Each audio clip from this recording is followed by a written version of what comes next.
Off top, do you know that during the Tour de France back in the day, they would smoke cigarettes while riding? You can find pictures of it. Even drink alcohol during the breaks. Play the music. This is the Domonique Foxworth Show.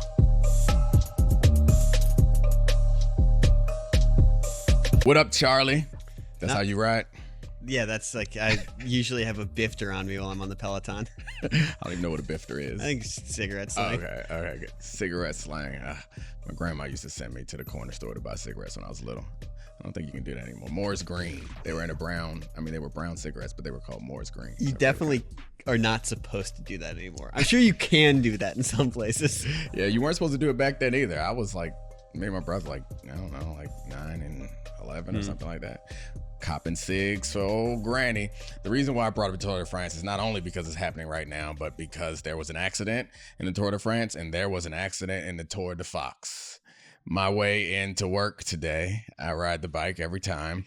I had a rough morning all around, honestly. So this morning I was taking out the trash in my slippers, toes out in my slippers, stung by a bee. What? Stung my toes. Stung on your toe? Stung my I don't know what happened. No, I didn't even see it. I'm just walking and I bend down to pick up some stuff and I guess it flies into my sandal and it's not happy.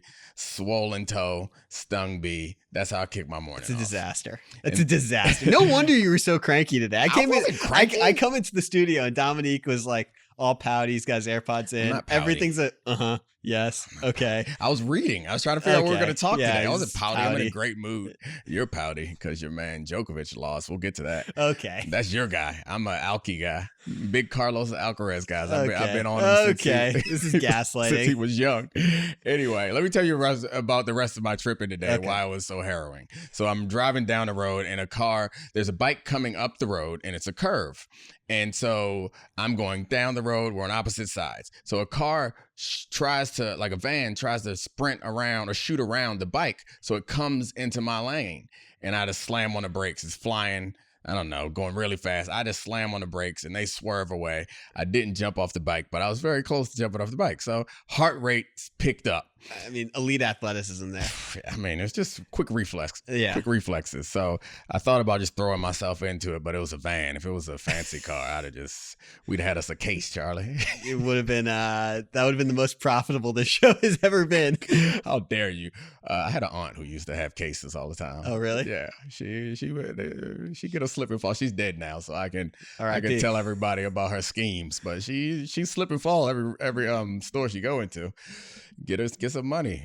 Oh, slam on the brakes. Yeah, she has some moves. She has some scams. My mom hopefully doesn't watch this episode. She's gonna be mad that I sold out. It was her aunt actually. I respect a good schemer. Yeah, whatever. She would always say it's the insurance company's paying anyway. That'd make her feel better about it. And good. But I'm not done telling you about my ride in. Okay. So this is the real kicker. This was early in my ride. Heart rate picked up. I go down and part of my trip here is not all city driving. Part of it is like on a bike trail. And I'm on the bike trail. You know me, I'm kind of competitive guy. Yeah. So I'm doing it. Every now and then someone will pass me and I get mad and then I go get them. And sometimes, most of the time I can catch them and I pass them and I don't give them a look or anything, but it's just, they kind of know what's happening. Most of the time I catch them and pass them and then I keep them behind me until I get to where I have to go. And it like forces me to work a little harder. And it's also kind of fun.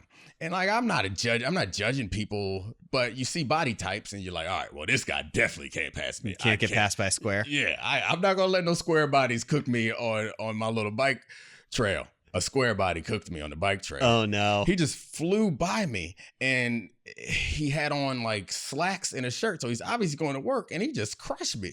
So I went and got his ass and I caught up to him and passed him. And we're going back and forth the whole way. This is it's 6 miles, I think, to get from my house to get to the office. So for about 4 miles of this, we're just going back and forth, passing each other, going past. He's like a square body dressed in work clothes. I'm like, what's going on?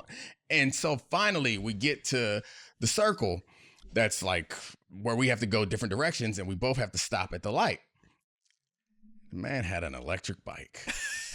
Oh my God. He had an electric bike. And so most of the time I could tell electric bikes because they have like a big thing on them. But this one, it was like blend. blended it Sleek, into the frame. well designed. And we had to be at a full stop, and I could see that he had like a dashboard. And then I looked down, and it's like Electro Bike, or it has some weird name. It's like, you mother. But you had to feel good about it then. I was pissed. But you also beat technology. Yeah, I mean, we were neck and neck the whole time. I was pissed, but that's how we lost John Henry, great American hero. Yeah. I mean, people should know, by the way, how brave you are to ride your bike to downtown DC at rush hour. That is a certain type of bravery. Nah, I don't got nothing to live for at this point. I've been stung by a bee. I got nothing left. All my great days are behind me, except my thirst trapping is a lot better now because this bike riding, got my abs clicking. David Dennis Jr. sent me a meme of something going around about Prosecco poppies who wear fat chains and unbuttoned short sleeve button downs, and then it was just a screenshot of your latest Instagram story. I look great though. Are we having a midlife crisis? Maybe. I kind of like it. I mean, it's fine. I mean, we all go through phases. Oh yeah. I gotta remind people. I've had several already. Just in case. Maybe it is a little midlife crisis. I think I had one a few years ago, and I end up spending like $1,000 on shoes and like an hour on the internet, and that's really not that much midlife crisis. I need to buy a sports car. Good retail Yeah, I guess. Nah. Whatever. I just keep riding my bike. All right. Saquon Barkley. Yeah. We're gonna talk about sports, I promise. We'll get to Alcaraz eventually, I hope, because I love him and I've been on him. I told you he was gonna be good, Charlie. Remember when I introduced you to him? You were watching that UMAG 250 in 2021 when he won his first ATP title against Richard Gasquet. Exactly. He's bombing forehands in Croatia. Yeah, UMAG. Yeah, I was wondering where that was. All right. Saquon, he's holding out. This frustrates me, as I'm sure anyone who's listening to this already knows. The plight of the running back is one thing. The plight of the NFL free agent is another thing. The big time free agent where the franchise tag comes into play. It's a lot like the NBA and the max contracts where you're going to get your salary suppressed if you're one of the top 10 to 15 players in the NBA. Yeah. If you're that next tier, you're going to get your salary inflated. Sure. And I think that happens for a lot of players. If you are good enough to require a franchise tag, it's going to hurt your negotiating leverage. If you're just good enough to deserve a big contract, but not quite good enough to deserve a franchise tag, that leverage leaves you. And it's getting used a lot on running backs. So there's a double whammy for Saquon because he's obviously great enough to require a franchise tag. Yes. And he's also a running back that the book is out on how just about all teams treat running backs now is you're not going to pay them. If they are good beyond the 4 years or 5 years with the player option that if you draft them in the first round, if they're good beyond that, you franchise tag them, but you never give them a big contract. And even the players, the running backs who have gotten second contracts, they aren't even that impressive. Like you look at what Derrick Henry got.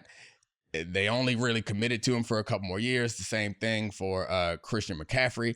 But this is the reason why I brought up the max salary thing is there are a couple running backs that are good enough and that are worth it and that do deserve the money. Well, I guess all running backs, I would say, deserve to hit free agency and truly get paid, or at least get paid commensurate with their value to the team, because some of them have more value than the rookie contracts are worth. But in this case, it seems like these certain few guys, and there's only a couple of them, and Saquon might be the number one pick out of all of them, that the normal running back rules should not apply, but they do. And Saquon's holding out. I suspect that I hope that he's going to get what he's asking for, but what he's asking for is still not as much as he's worth.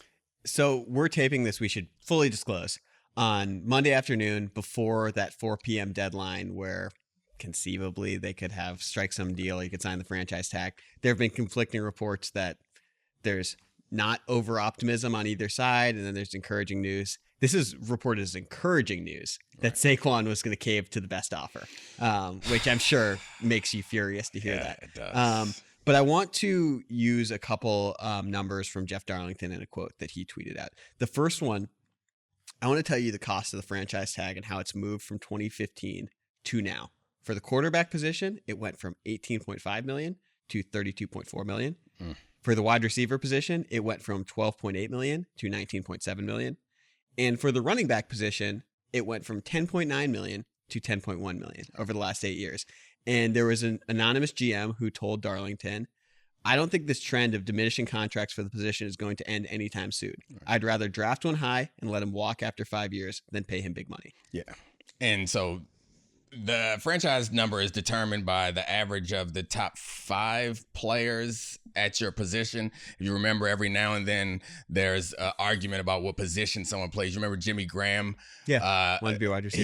He was a tight end. And that got franchised for the Saints. He wanted to be classified as a wide receiver because he was a pass-catching tight end and he never really blocked, but it changes the amount of money that you're going to get for your franchise tag. The running backs are in this situation where no one's going to pay them, so their franchise tag is suppressed. So the reasonable thing for a team to do, the strategic thing for them to do, is to not tie up a bunch of money in a player that they don't need to, and a player that they can find an average level replacement for cheap, and a position that has a high injury likelihood because you're getting pounded all the time, which is why the holdout, I believe in the holdout for the running backs. Yeah. And the NFL, through many CBAs, one of which I was involved in negotiating, has progressively made it more and more painful to hold out. It's a hard thing to do. And whenever you're making a decision like this, you're comparing the possible outcomes, the risk versus the reward. For most players, I think the risk is probably not worth the reward in holding out, completely holding out. But for running backs, I would argue that it is. Not for all running backs, but for these type of running backs that we believe are elite and that their offenses are obviously, he just made Daniel Jones so much money. Yeah. He's part of the reason why Daniel Jones got that money, because Daniel Jones was up to get franchised. They did not franchise him because the number is high for the quarterback, and they didn't go into the season because they didn't want him to have a good season. Then they end up having to pay him even more. And now Daniel Jones is on a running back deal, essentially. And he's on that 2-year deal. And theoretically, it would make sense to, from the team building perspective, to franchise Saquon twice and have that run the exact length of Daniel Jones's guaranteed money. I do want to read you. Which is why Saquon should hold out now. Anyway, go ahead. How do you feel about this quote from Le'Veon Bell? Le'Veon Bell has become the poster boy for holding out for running backs, even though obviously it's become bigger than him. He's put in a sort of contract tier along with Ezekiel Elliott and Todd Gurley of why you don't make that deal and why instead you pay them like Derrick Henry, whose 2-year deal was essentially commensurate with getting franchise tagged twice, which I would love to know what you feel about that, because that's sort of like a win-win for the team and the player in certain ways, because it guarantees that second franchise year. But Le'Veon said, I never apologize to the fans for sitting out or leaving the Steelers. So I want to say I apologize for leaving the best damn fans there is in this damn world. I shouldn't have left. I apologize. I should never have left. That's my fault. That's on me. I can't climb into Le'Veon's head. I would assume that my first instinct is to assume that there's some other motivation. Is he trying to get back into good graces with the fans for some reason?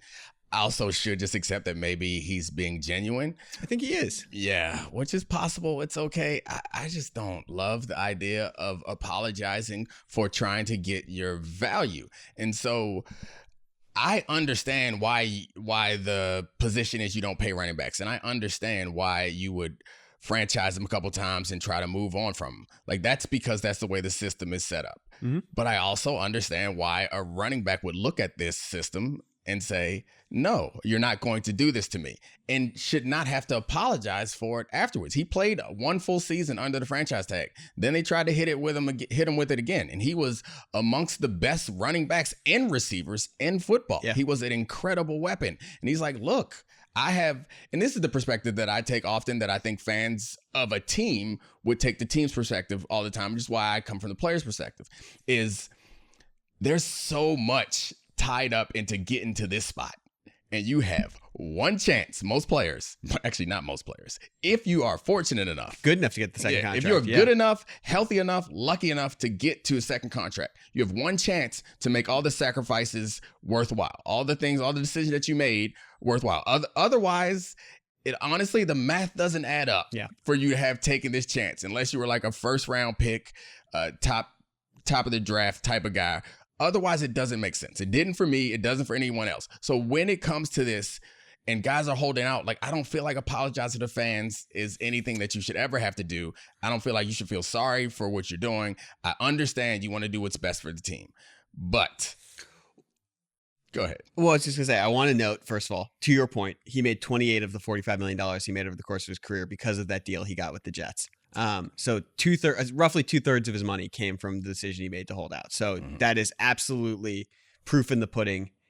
From that perspective, it was not a failure. But I just wonder if he thinks if he was one of those players that was situationally dependent. One of the tenets of the Domonique Foxworth Show is where you are has a huge determining factor in who you are as a player. He was with the Steelers, which is one of the definitions of organizational stability in all of football. At that point, that offense has become so explosive with him and Antonio Brown, Martavis Bryant, Ben Roethlisberger. He was sort of the fulcrum and he was sort of the fulcrum of it all with the fact that he could do things so differently than other running backs. And I wonder if he's looking at it now being like, I could have been a Ring of Honor guy. I might have taken less money and gotten another deal after that and been like a legend. Instead, I'm fighting Adrian Peterson on, some YouTube streaming fight. Yeah, no, I think that's fair. If that's what he was going for, that to me is I can't get into his mind. I'm just guessing from the point now. That's a reasonable argument to make, but that's a burden. That's a bird in the hand versus what is it, in the bush or something. I don't know. That's like, all right, I'm gonna have to do this and then do that, and then the Steelers fans are gonna have to love me, and I can come and I can hang around Pittsburgh forever and be a hero. Yeah. But I don't know. And I know most people look back at the Le'Veon holdout and say it was a loss for Le'Veon Bell. I don't know that I accept that, because what he left on the table was $14 million guaranteed. If he would have gotten that money and then got to free agency and gotten that same contract, then yeah, you're right. He left some money on the table. But he went from 14 guaranteed, and who knows what happens, injuries or whatever, to 28 guaranteed. Yeah. Over the course of a couple seasons. So like, I feel like with running backs, anything can happen, and maybe no one's there to pay you that money. I get why he would regret it for like longevity reasons and like historic reasons, but I don't necessarily agree with most people who think that it was a bad decision financially. I think a lot of people also look at Le'Veon as an inflection point for other running backs trying to get contracts. Yeah. And I actually think it's much more the Todd Gurley contract, where he went from like borderline Hall of Famer to someone who was essentially out of the league in 2 years because of a knee injury after he got his contract. I want to ask, do you know how old Saquon Barkley is? 26. 26. Do you know how old Todd Gurley is? Older. 28. What? Todd Gurley's 28? He's 28 years old.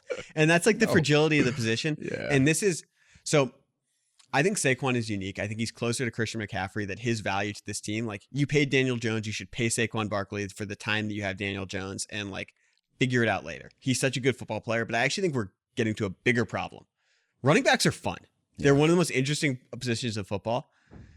If I were fighting for the next NFL CBA, and I don't think the owners would ever do this, they need to get rid of the rookie wage scale for running backs. Yeah. Like if you're not going to contract length. Yeah. If you're not going to if you're not going to pay any of these guys, like Le'Veon Bell was a second round pick because he weighed 20 pounds more in college. He didn't get even the Saquon deal of being the second pick in the draft, even though he performed at that level for the length of his rookie contract. Yeah. If you're going to have guys that actually swing playoff games, Super Bowls, or missing pieces on this team, and their prime only aligns with their rookie contract, that is not fair to the players. Yeah. That is limiting their earning power artificially for no reason. The important thing, or one of the things about going into negotiation, arguing fairness is not going to help you. So let me help you before you go into this negotiation. You need to be able to frame it in a way that presents value to them. And what I would say is, the point you were making is, the diversity of attack is what makes the game fun. Yes. And what you are doing is discouraging young athletes from playing one of the most exciting and interesting positions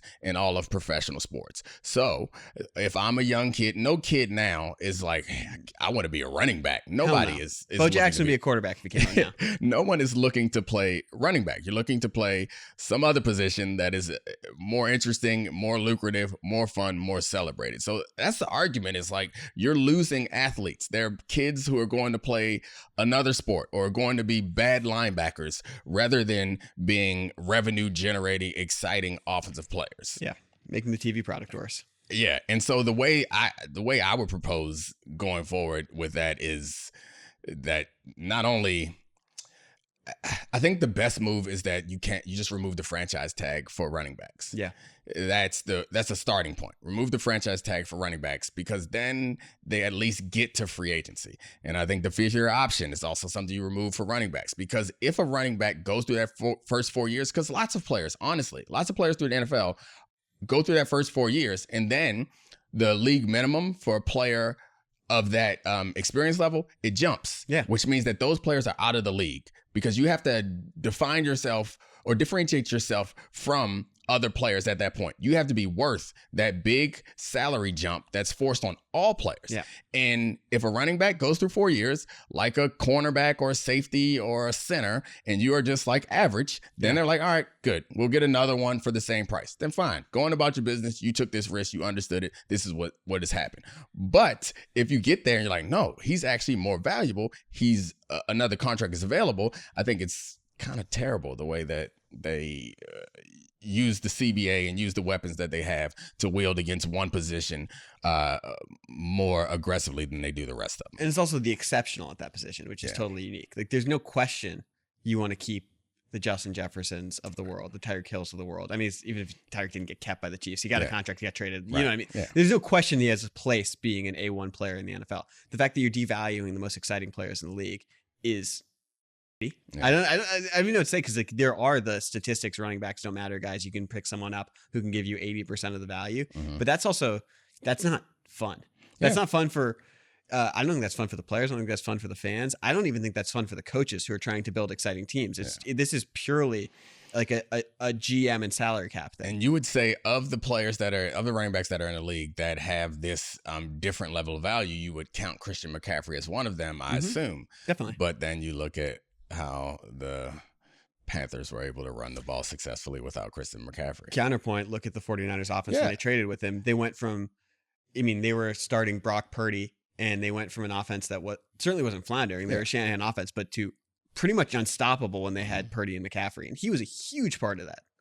I did the counterpoint. That's the first point. I just counterpointed before your point. Okay. The first point is that he was great on offense. The counterpoint is, but they ran the ball well without him. All right, let's go counterpoint on some tennis, which I am deeply enmeshed in tennis coverage. Immersed. I said enmeshed? What does enmeshed mean? I don't even know if that's a word. It has to be a word. Google it. Enmeshed. You can be enmeshed. Oh. Yeah. Caused to becoming tangled in something. You nailed it. I know. Don't treat me like I'm dumb just because I played football. Just apparently you have a more spectacular vernacular than I do. Private school failed you. Yeah, really good did. Old Baltimore County public schools. You'd be learning words. All right. So my man Alcaraz, I think we need to put together a campaign to get Nike to take his promotion seriously, because every time I see him, he looks like a 20-year-old who just started playing tennis, not the next best thing. Get this man a shape up the back of his neck. Somebody gotta take a razor to the back of his neck. Get him to shave, a dermatologist. Let's market this man. He's a super athlete who's incredibly fun to watch and technically sound. Why does he look like he stumbled in every time? And I think you mentioned to me that he uses weighted rackets. Like, he's just out there messing around. Get serious. So a lot of these pros add lead tape or have pro frames that are built with like the extra weight built into it, so they have more stability and can hit these massive ground strokes. Alcaraz just takes a Babolat Pure Aero 98 off the shelf, 305 grams. He's like, light racket, don't care. I'll hit 105 mile an hour cannon forehand by you. Nike dropped hints of a logo for him yesterday. Ooh. Hints of a logo. Nothing official, but they did like a weird old English font on their congratulations thing. Okay. And it looks like they're going to have an Alcaraz line. King Carlos? Okay. King Los is a Baltimore rapper. Yeah. Okay. Yeah. Just making sure. They're just they steal my man's trademark. Probably. So Alcaraz tried to have like the tight fade. Yeah, he didn't pull it off. It was a bad fade. He went too high. And it was like one of those memes of someone who like a white guy who goes to a barbershop and gets the fade too high, and it's like, ooh, that didn't work. Like, it was sort of like the professor. You gotta so he had a Boosie fade. You can't get a Boosie fade if you're not Boosie. All right, so as I predicted many years ago, Alcaraz has taken over all of tennis, and no one will stand in the way of him dominating for years and years to come. The end of the story. We're done talking about tennis, right? Yeah, he's the best, certainly the best young tennis player since Nadal, who's the greatest teenage tennis player ever. I think that's fair to say. The amount of Masters he won, the fact that he was literally unbeatable on clay. Alcaraz is 20 years old. Yeah. He's the most complete young tennis player probably ever. And I think it's fair to say, the best offensive attacking player since young Roger Federer. Mm-hmm. And so no one saw him winning Wimbledon. Like, we thought he was going to win the French Open over Djokovic because he's not very experienced on grass. He's also like, there is a bias that Spanish players are going to dominate on red clay. They grow up playing on it. They hit with him and Nadal. Other players hit with it. So much topspin, the ball kicks off the court, and it's a natural fit on the surface. And he's had the Nadal comp since he was 15 years old. Going into Wimbledon, beating Djokovic, who hadn't lost on that court since 2013, is one of the most stunning arrivals imaginable for someone who is number one in the world. Who will give him any pushback going forward? I know I'm the tennis expert here, but I'm asking you your amateur opinion. If there's anyone who can give, because we've seen the way that he's come on, and he's so young, he's only going to get better. He's added this extra value that I think comes from actually putting a major under your belt. Second, yeah, 2 majors. Of course, I knew that. After putting a couple majors under your belt, that extra confidence, I think, lifts him a little bit. Yeah. He continues to get better, gets smarter, maybe gets a racket that is custom made for him, some shoes that are form fit, a shape up, something, and he'll continue to get better. Yeah. Who's going to be able to compete with him? So there's a really interesting point in tennis. Like, there are 2 other young players who've been heralded. One of them is this guy, Yannick Sinner. Sort of looks like a ginger Harry Styles. He's this Italian guy. He's who Nike invested the money in. They gave him $150 million because when he's this guy, he was the top skier in Europe when he was 14. He had to choose between skiing and tennis. And then when he's 19, he's in the top 10 in the world. He's 21 now. He doesn't have it like Carlos. Good matchup. They've played some tight matches. Then there's this other guy, Holger Rune. It's this Danish kid. Bad boy at tennis. All right. He's the guy. I'm a big bad boy fan. Serves bombs, yells at people in the crowd. Big quads, beefy quads. The dual sport athlete made me think of Steph Curry and his dual sport weekend, and just generally how there's some people just have hand-eye coordination that's just off the charts. It's crazy. But can I tell you who his rival's going to be? Because those guys aren't going to actually be his rival. Carlos is going to kick those guys' ass. Like, they'll get him from time to time. It's tennis. You don't win every match. Next 5 years, Novak Djokovic is going to be his biggest rival. He's 36 years old. 30, as he said, 36 is the new 26. The gap between Carlos, Novak, and the rest of the tour is immense, and they're going to keep meeting in major finals. And watching that match, like, it felt like a passing of the torch because Carlos established himself as someone who's able to compete with the greatest player of all time. Yeah, but it didn't feel like a passing of the torch because that match was an overhead on break point that Djokovic decided to hit a swinging volley away from him being up a break in the 5th set. And they are right there together. The difference, I think, one of the things in rivalries that are really fun is, I think, differences in storylines and distinctions in players. Mm-hmm. And from what I know about Alcaraz, the way we talk about it, he just takes a racket off the shelf, and he's just while he's a technically sound player, everything he does is beautiful. He's just all over the court. It seems like kind of hectic. He's Mahomes. Yeah, he feels. So I guess the point I was making is the juxtaposition between that and what I know about Djokovic, which is like the greatest tactician ever in men's tennis. And he's just like obsessed. Yes. Obsessed about this, where he would never take a racket, although he bashed his racket. He would never just take a racket off the shelf. Like, he's known for stretching for 4 hours a day, every day, and like having a ridiculously strict diet. And he didn't take the vaccine because he didn't want any of this straight. Like, he is a maniac to the point where it's like, and now this is going to be sacrilege for me to say on ESPN Air, I don't know if it's worth it.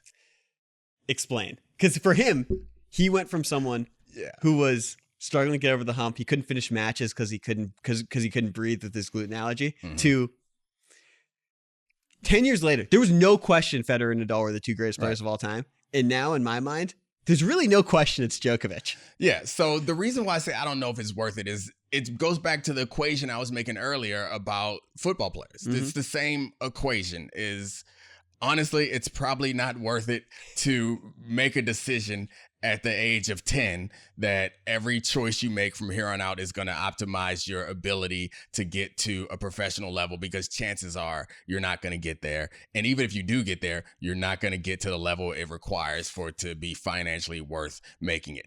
And then I put on top of it how unhappy you must be when you're like I don't know. I made a lot of sacrifices in my life, and I went through a lot of pain and made tough decisions to put myself in a situation. But with the exception of the 1 year I played in Atlanta, most of my life was pretty damn happy. Had a good time.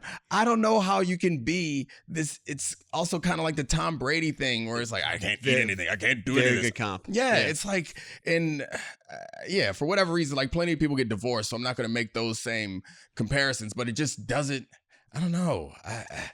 For the people who don't make it there are lots of people who make these sacrifices and then for whatever reason get unlucky and then don't make it to Djokovic level. It definitely ain't working for them. It's also like, to make it to Djokovic level, you also have to be one of the greatest young tennis players of all time before this happens. Right, but don't you think there are a lot of great young tennis players out there who are making a decision to live their life? Not like this. No? To me, so this after is like, he's done it, you don't think that there are people out there that was like, all right, how do I optimize my way? I think maybe, but like the level of commitment, this is like why there aren't more guys in the TB12 method or doing like what Ronaldo or LeBron does. It's because like this is all consuming. This is who he is now. Like he's a mystic who's taping like a crystal to his chest to cool his body down during a match. Like he built his entire life to optimize his tennis game to be able to make his backhand impenetrable versus Rafael Nadal's forehand and versus Roger Federer's forehand. And you know what? It against all odds, it worked. Okay, so why? That's the question. Like, for who, for what? The great Ricky Williams quote is always a quote. Is like, why? Like the point of it's not me. I don't know. Why. I guess that's the point I'm asking, or that's the reason why I'm saying, is it worth it? Yeah. Is like, for who, for what? Why? Like I did the things that I did because like I wanted to, like have fun, set up my family. Like these are things that, while I really love football, I want to have success at football. At a certain point, you start to go at another level, and you realize the business equation, and you're like, all right, well, how do we make this worthwhile? And that's why you make the sacrifices. And you make a sacrifice for your teammates. You make sacrifices because you want to win, you want to be the best, but also you're like, we're so close to hitting the lottery. Let me go ahead and do what I can do to hit the lottery. But for him, it's like, he already did it. And he's a killer. Yeah. He's and Jordan. It seems like, so of his daily life, what percentage of it do you think is consumed with him trying to optimize his performance on the court? Every second he's awake. And every second he's asleep. Yeah, that honestly worth it to me. I'd rather be the 20th best tennis player in the world and have 50% of my life back than be among the best in the world and have no time. Like I can't go to the movies. I can't have no popcorn. I can't. We got to have sex on a schedule. Like everything is timed up. It's nothing spontaneous. I can't have a sip of alcohol. Nothing. That's the that scene in The Last Dance where Jordan was like, "If you don't want to play the way I play, then don't." But this is how we win. And you actually see him tear up because like that is who he is. Like the winning, the beating people and the solving problems. Like I would say if you had to define Novak Djokovic and why I think he'll be Alcaraz's rival, is his life has been about problem solving, which is the core of tennis. And I think he is as addicted to winning as he is solving the problem of what's in front of him. I get that. I feel a great deal of joy when I figure out and fix a problem. So I get that. I don't know. But it's like a never ending tinkering and problem solving to optimizing his health, his life, his tennis game. And like, it's also tennis. You are alone. You can't hide from the ball. And when you get someone to say no mas on the other side of the net because you have beaten them into submission and they have to look at you across the net at the next tournament and know that he's going to do this again for 5 hours, I think he takes a sick joy in being like, my level of conditioning and competitiveness have made you number 2 in the world not want to stand across this net and hit a fuzzy yellow ball to me. I get it. Like that feels very sick fuck. Masculine, and it feels. I mean, I get this idea of the sacrifice. Like I didn't have any alcohol until I was 35. Yeah. First time I had a drink. I remember this. When I met you. You were like, you were a square, not a square body, but you're just like, How dare you? How dare you have a post-work beer? Yeah, it's because it wasn't going to be for the best. I Yeah. get it. So maybe at a different time, I'm at midlife crisis time now, where it's like For Prosecco hey, Poppy. Yeah, you got to have fun. Let the ladies see your abs, and the gents. Everybody can take a look. You're all welcome, and you're welcome too. What's Let me Pablo. I was about to call you Pablo. So Wow. disrespectful. I'm sorry. Apologies. It's okay. I love you, Pablo. R.I.P. Dan. All right. Thanks, Charlie. You're the best. Time for my favorite segment, Roses and Thorns. He's so good. How has Domonique been lately? Bad or good? Let's find out. This is Roses and Thorns. Now, Roses and Thorns, my favorite segment with my favorite person. I can say that now because it's just us here. Yeah, I am your favorite. Oh, I forgot I'm not his favorite person because last week he couldn't say that because our daughter was here listening and he reminded me, which is true, that of course he loves his kids more than he loves me. And I reminded him, it's don't all worry, on fine, I do too. They're all on par. I love all the kids and you But differently. I still think I could be your favorite person. I did. I argued that you were Yeah. because I chose you and Yeah. they were given to me. Yeah. Like you can love them more, that's fine. You can want to protect their lives more than like if we were falling off a cliff, you're going to grab. But what if I was pregnant, but you still wouldn't know the baby yet? So you still go for the kids first, fine. Life starts after birth. We're not going to start this here. This is my opinion. Anyway, hi, honey. What's up, bud? I see you barbed out. Oh my God, it is Barbie week, guys. I'm so excited. We're all going on Friday, even our son. It's PG-13, so don't judge us for bringing our children. But sometimes you got to get exposed to stuff. PJ, it's the 7-year-old's the only one that it might be It's a little bit questionable. iffy for. But the other two, But she's so excited. And that's not fair of them to do because Barbie was like, we can make a lot of money off of this. Yeah. So they have been pushing merchandise you took her to get, like not even me. Yeah. We were in Miami and y'all were bored one day at the pool. So y'all went to like the Lincoln Road Mall and she bought all this Barbie stuff from Gap. And she's been like planning what of her new Barbie clothes that she got with Domonique that she's going to wear to the movies. So it's pretty weird to market it aggressively to children and then also make it PG-13. Yes. But whatever. That's But I'm fine. excited I don't to have a see problem what- with most of the time, my general philosophy is let them see it and talk to them about it. See, Like if there's something to talk to them about it, then talk I to them feel about like our first, I guess it couldn't have been our first Roses and Thorns, but maybe our first Rose is one of our early ones. We talked about this because I know we definitely talked about it after Avery's birthday party because they saw Clueless, which would have been December. But I feel like even earlier, like back in September, can you believe it's been almost a year of getting to talk to me for 30 minutes every Monday great. in front of a computer or now in a studio? Best year of my life. Yeah, I don't know. When I was little, I wasn't allowed to see anything that wasn't like if I was 12 in 9 months and I couldn't see PG-13. So part of me is just like a little jealous like that we let our kids. So I feel like maybe I shouldn't let them because just like off principle to make it fair for me. But at the same time, that's silly. And like I'd be messing up my own. Our babysitter's leaving, so no one else can watch them Friday when we go. So they need to go. If you Speaking want to, of, no one's applied for a babysitting position yet. If anyone wants to DM me, I need help. Yeah, whatever. If you raise your kids the way you raise your kids, I'm not saying that people should let their kids see stuff, but our kids see stuff, and then we talk to them about it. And that's I feel like the way that we go about doing it, mostly because that's the way that you went about doing it. Because like you just were with the kids and it was music was the first start was like oopsie, they're gonna hear cuss music because you listen to cuss music. And I know, although our youngest loves to sing every song. She does sing every song. And like she doesn't know the words, but it doesn't matter. Like she doesn't learn them, but it's like she just like goes like a half second behind it. So like she's saying the words that she hears or whatever she thinks she hears. And so it annoys me now because like there's certain songs that like I probably, and obviously I shouldn't have been listening to them all along, but that I'd be comfortable like listening to in the car, but like I don't want my 7-year-old singing. So, and my son and my daughter, mostly Jodeci, I feel like it's yeah, it's nothing that, but today it was Usher. Loving this because I had an Usher Pandora station on and loving it's this. It's not like club. you're listening to Pound Town or. There's the name of that. Like I think of those little Pound Puppies though. Every time I hear the name of it, Pound Puppies. with like the ones where they have all those babies. Yeah. But I know that's not what it's about. It is not. But. So today, Lovers and Friends came on, or was it Love? No, it was Love in This Club, the Beyonce remix, and she heard Queen Bee and said, "Is it Beyonce?" And I said, "It's Usher and Beyonce." But then I said, "You will not sing this one." Oh, it says the Domonique Foxworth Show. Do you want to make it say Roses and Thorns? Yeah, fix that. We don't have to fix it. I'm happy to be part of the Domonique Foxworth Show. Clearly. I just didn't want you guys to notice it later and then switch it and me not remember what we were talking about. But so Loving This Club. Love in This Club, or I think, it was Love in This Club with Beyonce. Remix with Beyonce. And I was like, I mean, this is not one that you can sing, but I still kept listening to it. And then I was like, this means I should just turn it off. Probably. But it's like, Emmy, just be quiet. Don't ruin my songs for me. It reminded me, a friend of mine, which then reminded me of me last week, a friend of mine posted on her Instagram yesterday. She was that there's a music festival in DC called Broccoli City. And she took her rising high schooler, so like almost in 9th grade, and her friend to the music festival.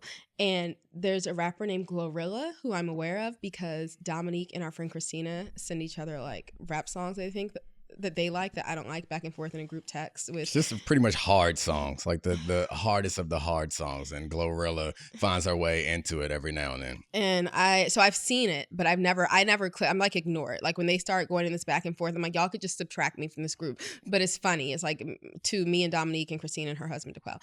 Anyway, but she was like, F&F hits different when you realize your teenage daughter knows all the words. And I was like, oh no. Like, this so wasn't I feel Christina. like this wasn't Christina. Yeah. This was my friend who has a like 14-ish-year-old. But it also made me think of, so I took Avery to the Beyonce concert last week, and it was amazing because Beyonce's always amazing. I'll say I've been on a concert binge lately, and like I went to see Usher 2 weeks ago, and that was such a smaller venue that it made Beyonce just feel like overwhelming. And I think also because I was with a kid, not like with like my friends. So I was like dressed like we were twinning in silver skirts and Beyonce t-shirts and even the same tennis shoes. Very cool. I was like, this might be the last time my 12-year-old ever. She was like, oh yeah, cool. Because I was going to wear something different if I'm being honest. But I was like, oh, you want to dress alike? So like I had a silver dress that I put a t-shirt on top of. And I was like, okay, cool. And I had gotten her this little silver skirt from Amazon. But so I was there like as a mom, I realized like even though I looked like a Beyonce super fan, I was like a mom dressed up as a Beyonce super fan, like chaperoning her daughter. And when it really hit me is there was another mom like right behind me with the daughter. Avery's 12. Her daughter was like Avery's height, but looked a little older, but maybe she might've been like 12 or 13 or 14. And like that mom was like sitting down. She was taking breaks. She was tired. And I was like, I want to sit down too. And then I brought her waters at one point. One of the times Avery had, she was like, can you bring, it was so hot in that stadium. But like, so I'm supposed to be going again with my friends. And I'm like, okay, I'll be able to like let loose them. But now I'm like, it's like funny because last week we talked about the Keke Palmer thing where like we talked about how like her baby's father said like she doesn't look like a mom. And like I feel like sometimes I don't look like a mom, although honestly I'm looking more and more like one. It's because I'm getting older. But I was sure acting like one there. And I was like, you know what else can you do? You tried to make her leave early, which I thought was rude. I but did. Whatever. I did because I hate crowds. And I knew I didn't want to look at the set list in advance. But then when I'm getting there, I'm like, this is a great concert, but it's really long. Like I'm trying to get back to the hotel. I'm pretty tired. So I had just enough service at the concert to look at the set list. And I was like 4 songs from the bottom. And I was like, okay, like we need to, as soon as, the second to last song comes on, we need to make a break for it. Because I was looking, it was at Lincoln Financial Field where Jalen plays. I didn't see Jalen. I didn't even feel like a spiritual connection to him while I was there. Okay, still I could have felt a connection to him. You could have. And I didn't, which made me question everything about our relationship. But anyway, we don't have a relationship. We don't have a relationship, okay? But I just thought I would be like, wow, this is legit. And it didn't happen, guys. But so I tried to like be up in the, what's the part called where like you want to walk around to get out? Like you walk the steps, concourse. I tried to be in the concourse when it ended. And the last song, which of course is a good song, comes on and some last cool scene. And Avery's like, well, it's okay. I guess you don't care because you're going back again in August. True. And I was like, true. But I hope I walk out then too because I do not want to deal with crowds. You're not going to. And she said, well, because I'm not by myself. My friends probably won't want to. But she was like, well, it's so great. Thank you for taking me. It was so good. At least I saw 98% of it. And I was like, fine. So we went and stood and watched it. And it was great. Apparently she was right. It was great. She was flying through the crowds and stuff.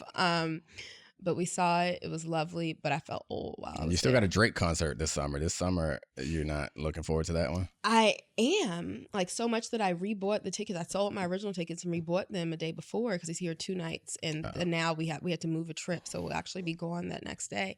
But when I was there, I was really like, if you feel old here. Yeah.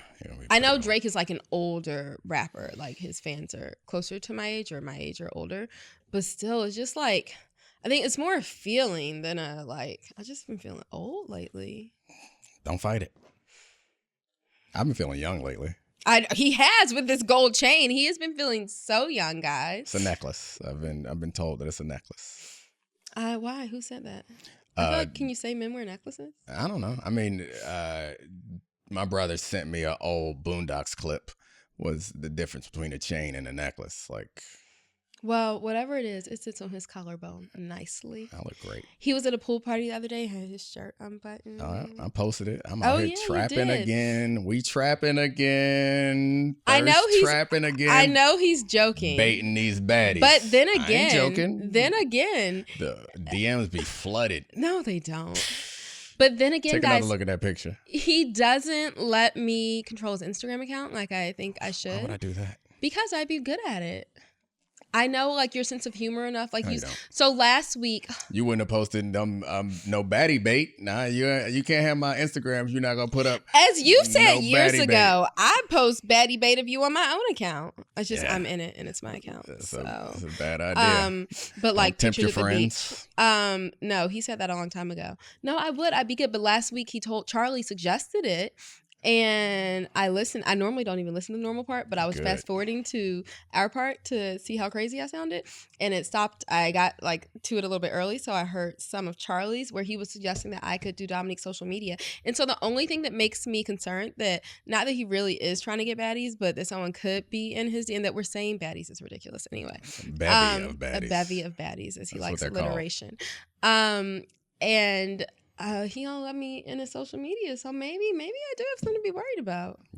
Get concerned, then. I mean, I tell you the truth. They be coming. They flooding my. Okay, tell my me, give me DMs. one example of something somebody said in your DMs. Okay.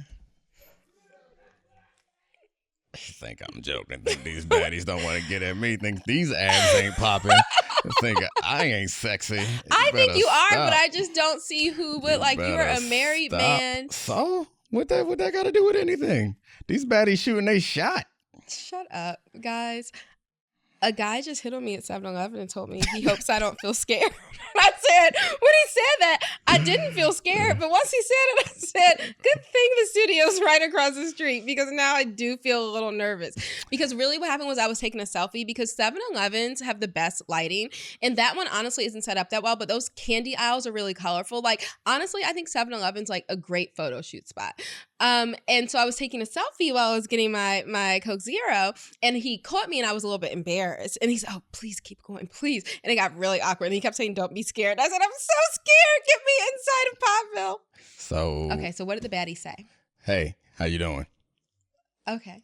How do you know? Maybe she just wants to talk sports? First of all, it is a she, I assume, because Yeah, I mean, I'm sure there's some male baddies too, though. they probably be in here too. I sift them. Okay. So it's just a, hey, how you doing? Can I see? Is she attractive? Yeah, she's attractive. So people, this is so crazy, guys. Think I ain't got it. Think I don't still got it. And she's done it twice, like every 6 months. Well, not every 6 months, but twice. But she probably what just, you tapping around she for? probably What just you tapping around I just want to for? see her profile. Oh, Stop it's scrolling private. and tapping. She probably just Somebody's nervous. This is funny though, because I'm not gonna say her name, but can I read her bio? Sure. She got locked out of her main account. Anyway, I'm a dominant person who loves to work out and only into dating submissive men who are gym. So she thinks Domonique is submissive. Okay, whatever.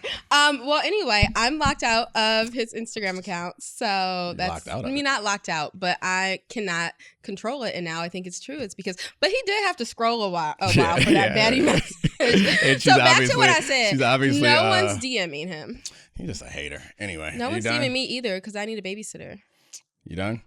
You don't got nothing else to talk about? I got plenty of things to talk Go about. ahead, talk about something. The baddies are in a different folder.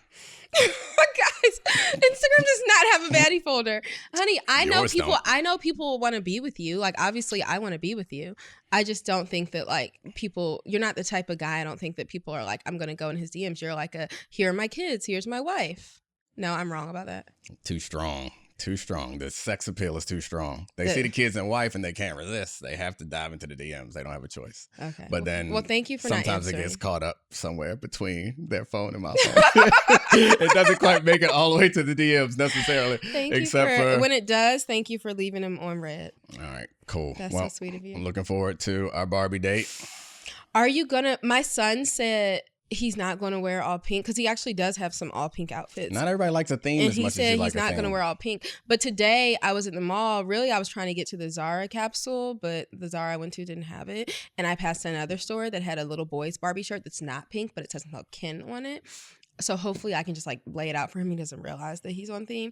Are you going to wear your Ken shirt for the Barbie movie? I wasn't planning on it. Why not? I hadn't thought about it. Not everybody lives their life from holiday to holiday like you. Like I know, but I'm asking you a question now. Okay, yeah, maybe I just wasn't I planning on don't it. know what I'm going to wear exactly, but I'm sure I'm going I to feel wear like pink. you get excited about things in your life based on what you get to wear or not. Like that's just not how. Yeah. Like you want to go places that you wouldn't want to go normally because you got something that would look nice there. I don't care nearly as much. I think that like what you wear kind of helps, like not all the time, but like it helps how you feel. Like I believe that's true. And so yeah, so that's probably true. We're going to Hawaii in 2 weeks.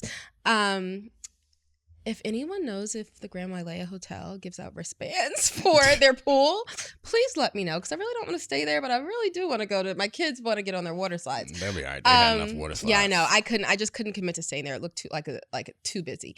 But so we're going to Hawaii in 2 weeks, and so I was like, oh, let's pull out all the different clothes of ours that look like festive, or like on theme for Hawaii. You should see my rack right now, guys. I had like a rolling rack that I use for coats when we have parties. I brought it upstairs. You got my clothes We're out ready too? to go. Yes, I did. All right, make sure you give me some sexy stuff. And I did. He's like been more into his clothes lately. He's been buying himself some new stuff. I chose from some of your new stuff, ordered you a couple new things. You're going to look great. There's going to be a lot of baddie bait coming from our Hawaii trip. I liked it better when I didn't show you that I don't have a lot of baddies. Now you don't believe it. He could be lying. He's probably lying. answering them. He's probably like, yeah, so what you doing?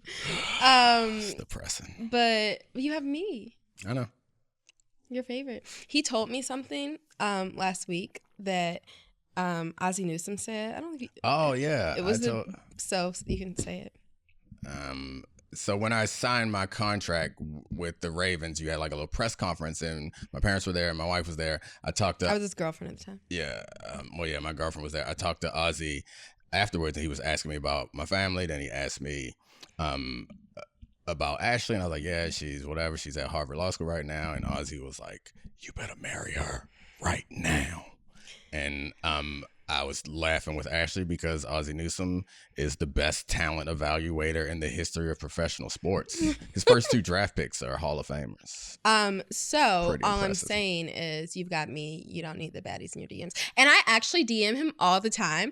I respond the to hell out of everything those he things. posts, and I'm like, hey, I think he's never once opened it up. I opened it. I just don't respond to it because That's even worse. we live together. I find it kind of weird when like trying to have some genuine interaction over social media, like playful, joking interaction over social media is one thing, but like it's weird to have a conversation I know, over I social say media LOL. with your freaking wife. I like to have conversations going in social media, Yeah, that's on you. That's not me. text, in person, and they all can be different lines of conversation. That's how I don't live with my friends and my sisters, but that's how I am with my siblings and my friends. It's like we have one conversation going in our DMs, we have one conversation going in text, we do voice memos for other things, pick up the phone and call some of them for other things. I just don't know why we can't My exist brain on all of can't those handle planes. it. Yeah, it's too much. We just talk in person.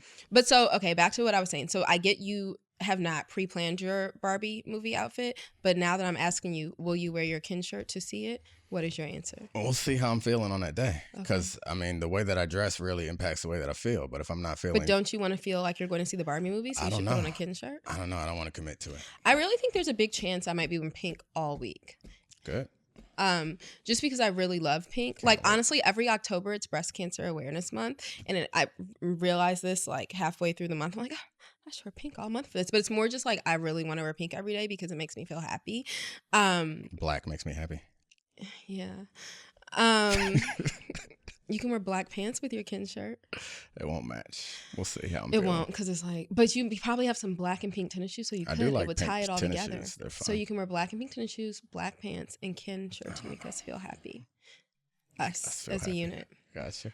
Yeah, I can't wait. It'll be fun. And I'm excited that we don't have anything else to do this weekend other than that. Yeah, Like, we I got feel like some the busy weekends have been weekends. so busy lately where we're away. So we get like a chill weekend at home. So that'll be fun. Love it. All right. Love you. Love you too. It's been fun. So See you fun. at home where we can talk for real. Not And on in your social media. DMs. Nah, stay out my And DMs. your text messages. That ruins And the DM voice fun. memos. When I'm swiping through all the baddies. I don't want to So see did she my think wife. what made her think you were the submissive man? You're such a hater. Oh, got a fresh baddie. No, you don't. I do. Nobody texted you just right now. Yeah, a fresh one. It's a burner account from somebody outside trying to make you feel good. It says the message says somebody need to get their uncles. I don't get it. It's just making fun of that picture of all of us. It's a girl I went to high school with. I haven't seen her in forever. Oh, But she's aw. making fun of me. She's a baddie. There we go. Speaking of getting uncles, that reminds me of hanging out this weekend with DeQuell, where we were thinking of. Tell us I thought how we you were feel about ending. this. We're keeping it going. Okay, go for it. So my son's football team, Dominique's getting ready to coach it. DeQuell's gonna be his yeah. backup coach. This is really important. They need a name. I named them What? the Hugger Bros. But you told Declan you weren't really going to. So that I think is the cutest name, and I want their colors to be pink or like the Sweethearts, and they could be pink and red. Yeah, I like we were Sweethearts or between Hugger Bros. Sweethearts and Hugger Bros. I like the Hugger And Declan Bros. said that is so. What he uses all this slang, like I don't know, like that's cringe, and I don't know if he said cringe, but like he said something where he was like, I just won't even go. Like I can't. We cannot. You cannot name. Like it's so embarrassed in front of. But the Hugger Bros would be such a cute name. I like the Hugger Bros. So what do you think? I don't know. We'll see. I think our unofficial name is gonna be Hugger Bros. No matter what our official name is, I'm calling us Hugger Bros. And I'll be Coach Bro, and we'll all be Little Bros. Like Little Miss, like that thing that was popular, like Little Miss, you know those shirts. Oh, You yeah, be like, Hugger Bro this, Hugger Bro that. Yeah, I like Okay, that. well, seriously, if you have any like better suggestions that the 10-year-olds might not be ashamed of, because they're playing in a league I where don't people care have what names they like want. wolves, so they don't want to be the Hugger Bros. Yeah, they If you do. have any better suggestions, please slide in Dominique's DMs, and if you're a baddie, you get like triple points for sliding in with a suggestion. Thank you guys. Bye. Thank you, Ashley, for joining me. Thank you, Charlie. Thank you, Christina Buswell. Thank you, Adi Khan. Thank you, Sarah Abbott. And thank you, Podville. Bye. This is the Domonique Foxworth Show.